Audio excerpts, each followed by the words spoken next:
రెడ్డిగా BRS MLA అయినటువంటి మాగంటి గోపీనాథ్ మృతితో జూబ్లీహిల్స్ లోని ఆయన నివాసం వద్దకు బీఆర్ఎస్ నేతలు ఒక్కొక్కరుగా చేరుకుంటున్నారు. అదేవిధంగా మాజీ ముఖ్యమంత్రి బీఆర్ఎస్ అధినేత కేసీఆర్ కూడా ఆయన నివాసం వద్దకు చేరుకొని నివాళులర్పిస్తున్నటువంటి విజువల్స్ మనం చూస్తున్నాం.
రైట్, మనం చూస్తున్నాం ఏదైతే ఈ రోజు ఉదయం జరిగినటువంటి ఒక దురదృష్టకరమైన వార్త అని చెప్పొచ్చు. బీఆర్ఎస్ నేతలకే కాదు, రాష్ట్ర వ్యాప్తంగా ఉన్నటువంటి ప్రజలకు కూడా తీరని లోటు. బీఆర్ఎస్ ఎమ్మెల్యే మాగంటి గోపీనాథ్ మృతి అనేది బీఆర్ఎస్ నాయకులకు సంబంధించి ఒక చేదు వార్తగా మనం చూడొచ్చు. మనం విజువల్స్ లో క్లియర్ గా చూస్తున్నాం ఏదైతే బీఆర్ఎస్ నాయకులు ఒక్కొక్కరుగా వస్తున్నారు. అదేవిధంగా బీఆర్ఎస్ అధినేత మాజీ సీఎం కేసీఆర్ తో పాటు హరీష్ రావు, మనోడు హిమాంష్ కూడా ఉన్నారు. అదేవిధంగా కొంతమంది బీఆర్ఎస్ నాయకులు కూడా ఉన్నారు. మాగంటి గోపీనాథ్ కడసారి చూడడానికి వచ్చినటువంటి కేసీఆర్ ఒక్కసారిగా కన్నీటి పర్యంతమైనటువంటి పరిస్థితి కూడా మనం చూసాం. ఒక్కొక్కరుగా అక్కడికి చేరుకుంటున్నారు. మనం ఉదయం కూడా చూసాం ఏదైతే కేసీఆర్ ట్వీట్ చేశారు, ఆయన లేని లోటు తీర్చలేనిదంటూ కూడా చెప్పినటువంటి పరిస్థితి. సో ఒక రాజకీయ పరంగానే కాదు, కుటుంబంగా కూడా, అంటే మాగంటి కుటుంబానికి కేసీఆర్ కుటుంబానికి ఉన్నటువంటి అనుబంధాన్ని కూడా గుర్తు చేసుకున్నారు. ఎందుకంటే వారి ఇరువురి కుటుంబాల మధ్య ఉన్నటువంటి సన్నిహిత సంబంధాలు ఇవన్నీ కూడా మనకి తెలుసు. గతంలో కూడా ఆయన అనారోగ్యానికి గురైనప్పుడు కూడా కేటీఆర్, అదేవిధంగా కేటీఆర్ సతీమణి కూడా ఆయన ఇంటి వద్దకు వెళ్ళి పరామర్శించినటువంటి పరిస్థితి. ఈ రోజు కూడా హాస్పిటల్కి డైరెక్ట్గా హిమాంష్ వెళ్లారు. అక్కడ ఉన్నటువంటి కుటుంబ సభ్యులను పరామర్శించారు. మన విజువల్స్ క్లియర్గా చూస్తున్నాం.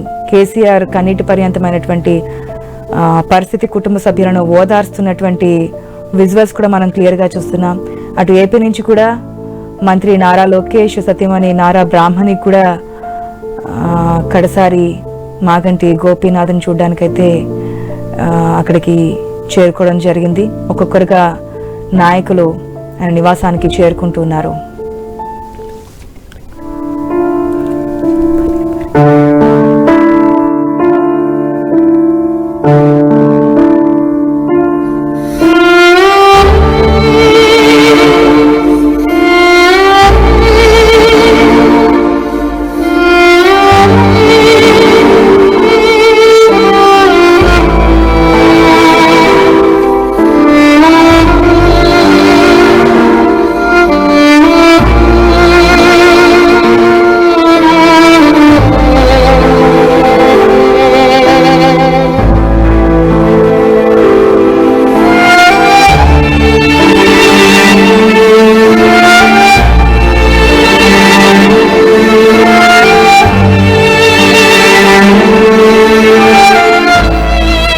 బీఆర్ఎస్ ఎమ్మెల్యే మాగంటి గోపీనాథ్ మృతితో జూబ్లీహిల్స్ లోని ఆయన నివాసం వద్దకు బీఆర్ఎస్ నేతలు, కార్యకర్తలు తరలివస్తున్నారు. మాగంటి ఇక లేరన్న వార్తతో ఆయన కుటుంబ సభ్యులతో పాటు ఇటు బీఆర్ఎస్ శ్రేణులు శోకసంద్రంలో మునిగిపోయారు. జూబ్లీహిల్స్ నియోజకవర్గంలో విషాద ఛాయలనుకున్నాయి. మాగంటి మృతదేహాన్ని బీఆర్ఎస్ అధినేత కేసీఆర్ సందర్శించి కన్నీళ్లు పెట్టుకున్నారు. మాగంటి భౌతిక కాయానికి ఆయన నివాళులర్పించారు.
మాగంటి గోపీనాథ్ మృతి పట్ల పలువురు రాజకీయ ప్రముఖులు సంతాపం వ్యక్తం చేస్తున్నారు. మాగంటి మరణం పార్టీకి తీరని లోటు అని బీఆర్ఎస్ అధినేత మాజీ సీఎం కేసీఆర్ అన్నారు. గోపీనాథ్ కుటుంబ సభ్యులకు ప్రగాఢ సానుభూతిని తెలియజేశారు. జూబ్లీహిల్స్ నియోజకవర్గ ఎమ్మెల్యేగా నిత్యం ప్రజలకు అందుబాటులో ఉంటూ హైదరాబాద్ నగర సీనియర్ రాజకీయ నేతగా మాగంటి తనదైన స్థానాన్ని సంపాదించుకున్నారని కేసీఆర్ మాగంటి జ్ఞాపకాలను స్మరించుకున్నారు. తనను కాపాడుకునేందుకు వైద్యులు చేసిన కృషి, పార్టీ తరపున చేసిన ప్రయత్నాలు కూడా ఫలించకపోవడం దురదృష్టకరమని ఆవేదన వ్యక్తం చేశారు ఆయన. మాగంటి గోపీనాథ్ మరణంతో శోకతప్తులైనటువంటి కుటుంబ సభ్యులు, మిత్రులు, అభిమానులకు కేసీఆర్ తన ప్రగాఢ సానుభూతిని తెలియజేశారు. అటు మాగంటి మృతి పట్ల సీఎం రేవంత్ రెడ్డి దిగ్భ్రాంతి వ్యక్తం చేశారు.